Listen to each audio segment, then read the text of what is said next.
आज के दौर में पुरुष अपराधियों को से सच उगलवाना पुलिस के लिए आसान है, लेकिन आजकल जिस तरह के मामले सामने आ रहे हैं उनमें महिलाएं झूठ बोल रही हैं और पुलिस को महिलाओं से सच बुलवाना थोड़ा मुश्किल भी हो रहा है। लेकिन शिवपुरी पुलिस ने पिछले दिनों में एक जो महिला ने अपनी बेटी के अपहरण का मामला बताया, एक नाबालिग बच्ची ने खुद के अपहरण की कहानी बताई, इन ऐसे मामलों को पुलिस ने वेरीफाई किया तो वो सब झूठे निकले। तो आइए हम बात करते हैं पुलिस अधीक्षक अमन सिंह राठौर जो शिवपुरी एसपी हैं कि उनको क्या प्रॉब्लम्स आ रही हैं और पुलिस कैसे उनको हैंडल कर पा रही है।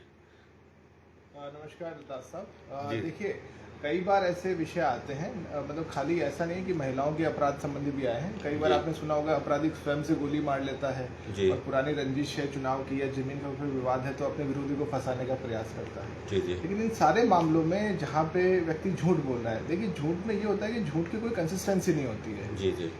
जब व्यक्ति सत्य बोलेगा, मान लीजिए आज मेरे कार्यालय आप आए हैं, तो यदि आप सत्य बोलेंगे तो कि ठीक है आप बाइक से या कार से आए हैं, तो फटाक से बताएंगे इस कार से आया हूँ साहब, ये ड्रेस पहन के और ये मोबाइल रखता हूँ। लेकिन जब वो व्यक्ति सोच समझ के प्लान करके झूठ बोलता है तो उसका जो वर्जन है वो बहुत बार चेंज होता है।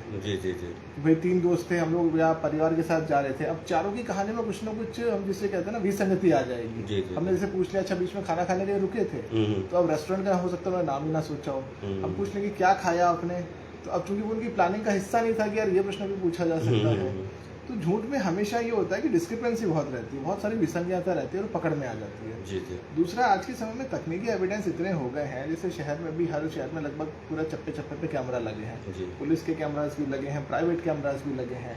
तो पहले हम लोग व्यक्ति का या जो भी व्यक्ति आरोप लगा रहा है कि ऐसी ऐसी घटना हुई है उसका एक बयान उसके कहे अनुसार ले लेते हैं और उसके बाद में हमारे जो एविडेंस है उससे उसको क्रॉस एग्जामिन करते हैं और उस क्रॉस एग्जामिन में फिर वो कंफ्यूज हो जाता है, फिर वो वास्तविकता बता ही देता है कि साहब मैं थोड़ा सा झूठ बोल गया था, जिस भी वजह से बोला था।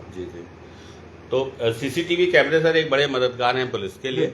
तो अभी कुछ कैमरे शहर में खराब भी हैं या बारिश में कुछ खराब हो गए हैं, तो इन सबको भी जैसे कल परसों का मामला है, फिजिकल तक वो दिखा है उसके बाद नहीं दिखा है, तो इन कैमरों को भी आप दुरुस्त करवाएंगे जल्द से? हाँ, ये देखिए, ये जो हमारे कैमरे लगे हैं 2 तरह के कैमरे रहते हैं। तो पूरे शहर में जो लगे हैं सीसीटीवी कैमरा, उनका पूरा टेंडर होता है, उनकी मेंटेनेंस का काम एक फर्म को दिया जाता है। तो जब भी वो कैमरे खराब हो जाते हैं हम लोग रिक्विजिशन डालते हैं। कई बार मौसम की वजह से, कई बार कंस्ट्रक्शन के काम चल रहे हैं, बिजली की लाइन खराब है, तो लगातार उनका अपडेशन चलता रहता है। कुछ 2-4 कैमरे अंडर रिपेयर रहते हैं। और हमारे जो भी जितने भी थाने हैं, अब तो उन थानों में भी सुप्रीम कोर्ट के निर्देश से प्रत्येक थाने में कैमरे लगा दिए गए हैं, ताकि कई बार ये भी आक्षेप लगता है कि गलत किसी को बैठा लिया, सुनवाई नहीं हो रही है। कई बार व्यक्ति बोलता है मेरे थाने में मेरे साथ दुर्व्यवहार हुआ, तो हम जैसे ही बोलते हैं चलिए ठीक है हम कैमरा देखते हैं, तो व्यक्ति एकदम से फिर पीछे हट जाता है, उसको लगता है कि नहीं कैमरे में रिकॉर्ड हो गया। सर, महिलाओं को बताते हैं कि महिला को भगवान नहीं समझ पाए, पुलिस कैसे समझ पा रही है कि अगर महिला झूठ बोल रही है, क्योंकि महिला का सबसे बड़ा हथियार आंसू होता है। ऐसे में सिर्फ एक सीसीटीवी कैमरे या उनका झूठ पकड़ में आ जाता है? देखिए, हमारे लिए तो प्रत्येक अपराध एक सेपरेट अपराध है। हम लोग एक वर्ड उधर जनरलाइज नहीं कर सकते। किसी एक महिला ने यदि झूठ बोला है तो इसका ये मतलब नहीं कि अन्य फरियादी, जब दूसरा फरियादी आएगा हम उसको पूरा नए केस के हिसाब से देखते हैं। जैसे हम कोई भी पूर्वाग्रह पुलिस में लेके नहीं चल सकते। हम कभी ये नहीं मानते कि सामने वाले व्यक्ति पूर्णतया सच बोल रहा है, पूर्णतया झूठ बोलता है। हम उसकी कहानी सुनते हैं, चाहे पुरुष है चाहे महिला है, किसी भी समाज से किसी वर्ग से आता हो, और फिर हमारे जो एविडेंस है, हमारे इंट्रोगेशन टेक्निक्स है, हम उससे उसको वेरीफाई करते हैं और लगभग सारे मामलों में वास्तविकता निकल आती है। ये आपने भी बहुत बड़े नेशनल जो विषय हुए हैं बहुत सारे मामले, है ना, वहाँ भी देखा होगा। सच को ज्यादा देर छुपा के नहीं रखा जा सकता। ये शुक्र है कि जो प्रीति वाला मामला था इसमें उसका जो पति है वो सुरक्षित है, जीवित है, क्योंकि लोग जो सोनम कांड हुआ था देश में, उसने एक बच्चों की, हमने कॉलेज प्रोफेसर से बात करी तो वो कुछ बच्चे ऐसे कह रहे हैं कि हम शादी नहीं करेंगे अब। तो एक मानसिकता समाज में जो बनी है, तो उसमें आप मानते हैं कि प्रीति थोड़ी ठीक रही सोनम से?